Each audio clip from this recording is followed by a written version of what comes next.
편안 명상 시카고 팡세 시간입니다. 저는 목회자로서 목사는 점화사라 그렇게 정의를 합니다. 점화사라는 것은 불을 붙여주는 사람이죠. 목사는 불을 붙여주는 일을 하는 사람입니다. 아주 옛날 부싯돌로 불을 붙이는 사람을 보았습니다. 그래서 나이 많은 사람들이 그 부싯돌을 붙여서 통해서 담배를 피우는 그런 모습을 봅니다. 그래요. 부싯돌은 참 철과 그리고 돌이 부딪히게 하는 것, 그래서 스파크가 일어나고 거기에 목화를 얹어서 불을 살살 붙이게 하는 그런 부싯돌입니다. 이때 돌은 차돌맹입니다. 차돌맹이라는 것은 그만큼 단단한 것이죠. 물속에서 수천 년, 수만 년 견디었던 차돌맹입니다. 그 차돌맹이 안에 무슨 불이 있겠습니까? 그런데 신비하게도 거기에 거기에 아주 철을 갖다 대니까 거기에 불이 나오더라 그 말이죠. 그리고는 호호 불어서 거기에 좀 큰 불꽃을 이루게 합니다.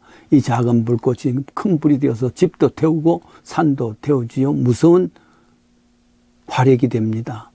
목사는 점화사라 할 때 차돌맹이 같이 굳어졌는 딱딱한 단단한 마음의 소유자라 할지라도 말씀이라는 쇠로 그리고 또 성경이라는 말씀으로 그래서 복음의 은혜의 불꽃을 일으켜주는 것, 그게 목회자의 할 일이다.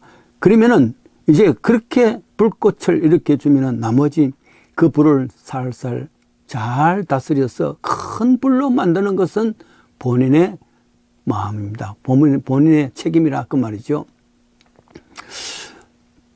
저는 또 목사는 마중물 역할을 하는 것이라 그럽니다. 마중물에는 수도가 있기 전에 펌프가 있었습니다. 샘물을 먹던 데서부터 좀 더 발전된 것이죠. 땅 속에 있는 지하수와 연결해서 그 지하수를 끌어올리는데 펌프로 끌어올릴 때에 마중물 바가지 한 바가지 혹은 두 바가지 붓습니다. 그리고는 열심히 저으면은 이 물이 지하수와 연결되어서 그 지하수, 양이 많은 지하수가 콸콸 나오는 것, 이게 펌프 이야기 아닙니까? 그래요. 때로는 저 펌프를 아무리 해도 지하수가 메말라 있으면 안 되지만은, 그러나 웬만하면은 지하수와 연결된 그 펌프는 물이 나올 수밖에 없습니다. 그래요. 나머지 지하수까지 연결시킬 수 있는 마중물이 있다면은 그 다음에 많은 물을 퍼올릴 수 있는 것은 결국은 본인이라 이렇게 생각할 수가 있지 않습니까?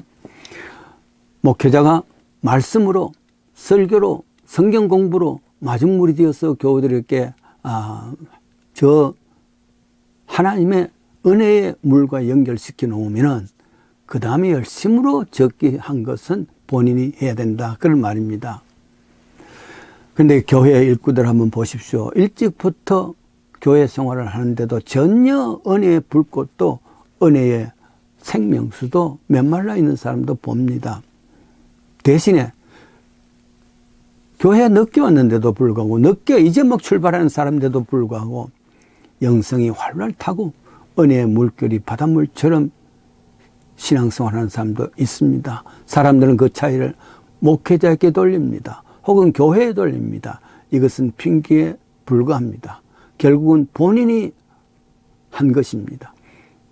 본인이 열심으로 불을 붙인 것을 크게 나타내게 하고 물을 더 열심으로 나올 수 있도록 펌프질을 하지 못했을 줄입니다.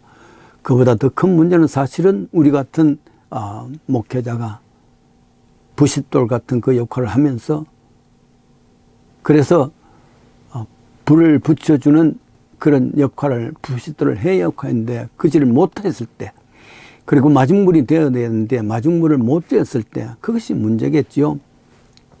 처음 시카고에서 하루 일당을 위해서 좀 일을 해본 일이 있습니다. 인력시장이라는 곳이 있습니다. 가면은 새벽부터 인력시장은 젊은이, 늙은이, 또 흑인, 백인, 황인종 여러 사람들이 기다립니다. 그러면은 어느 회사에서 밴을 보내옵니다. 몇 사람이 필요하다. 그러면 그 중에 몇 사람 타고 갑니다. 그러면 하루 종일 일하고 저녁에 이제 일당을 받아서 집으로 돌아가지요. 이게 인력시장입니다. 이와 같은 인력시장이 예수님 당시에도 있었단 말이죠. 마태복음 20장입니다. 3절 이후에 장태에서 사람들이 많이 기다립니다. 유대나라 사람들을 새벽 6시부터 저녁 6시까지 12시간을 하루로 이렇게 시간을 만듭니다. 새벽 6시 일찍부터 와서 있는 사람도 있습니다. 그래서 이제 저 포도나무 주인이 아니면은 무화과 주인이 와서 그걸 이제 수확하기 위해서 열매를 따기 위해서 몇 사람 데려갑니다. 그리고 아침 9시쯤 되었을 때 또다시 그 주인이 왔습니다. 그 중에 또 사람들 데려갑니다. 상식적으로 생각해서 주인이 와서 데려갈 때 어떻겠습니까? 젊고 건장한 사람, 눈에 총기가 있는 사람들, 이런 사람 데려갔으리라 생각이 됩니다.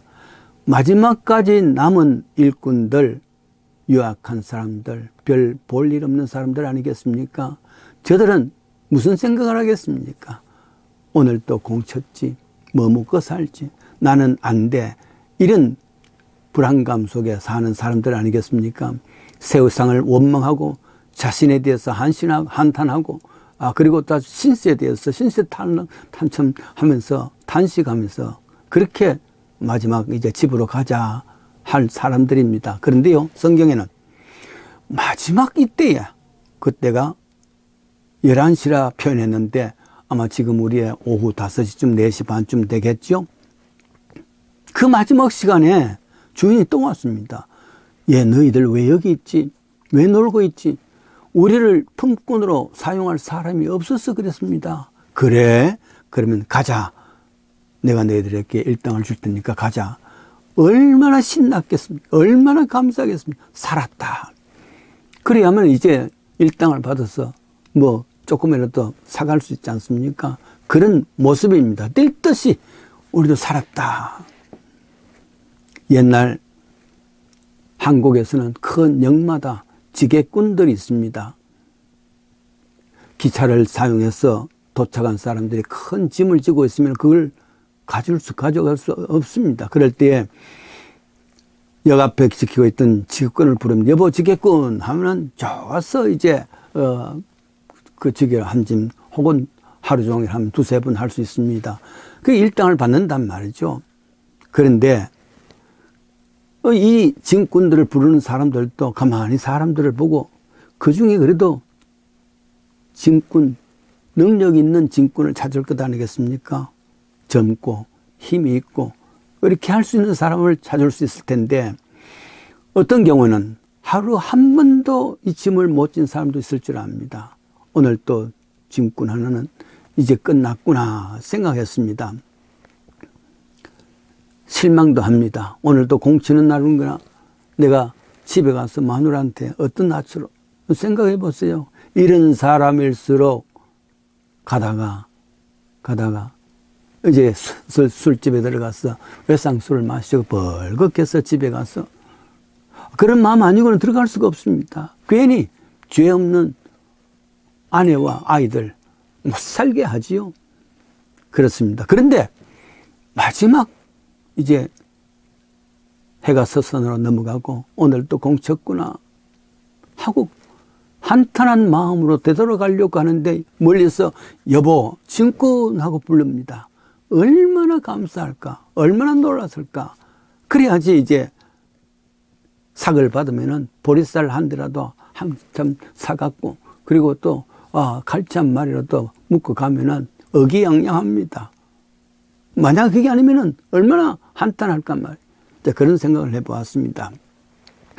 저는 제 자신이 언제나 마지막에 불린 짐꾼이라 생각을 합니다. 일꾼이라 생각합니다. 실제로 목사님 만나고 또 장로님 만나면은 우리 집안은 3대째 목회자 집안입니다. 우리는 3대째 믿는 사람입니다. 4대째 믿는 사람입니다. 그러면 약구가 죽습니다. 왜냐하면 저는 저희 가정에서 처음으로 예수를 믿는 사람이고 중3 때야 겨우 불리움을 당했습니다. 그러니까 가장 늦게 불리운 일꾼 아닙니까? 그럼에도 불구하고 이 증꾼의 마음을 생각하면서 가장 늦게 불리운 이 증꾼이 어떤 마음으로 짐을 졌을까? 어떤 마음으로 포도원에 갔을까? 생각해 보면 첫째는 감사하는 마음이죠. 늦게라도 불리움을 당했다는 것, 늦게라도 일꾼이 되었다는 것, 그 감사하는 이야기죠. 두 번째는 가서 보니까 많은 사람들이 벌써 일을 하고 있습니다. 그러니 나보다 먼저 일하는 사람들을 생각할 때 겸손해지지 아니할 수 없습니다. 나는 제일 꼴찌인데요. 항상 그 마음으로 겸손해질 수밖에 없습니다. 그리고 마지막에는 남은 시간 얼마 없지 않습니까? 열심으로 일할 것입니다. 저는 이것이 제 목회의 초심이라 그럽니다.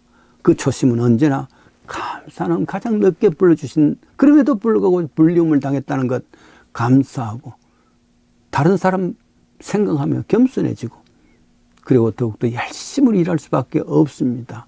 이 초심의 마음을 다시 연말이 돼서 다잡아 봅니다. 여러분, 우리 똑같이 일찍 불리우나 늦게 불리우나 다 같이 가장 늦게 불리움을 받았던 사람들의 이 마음,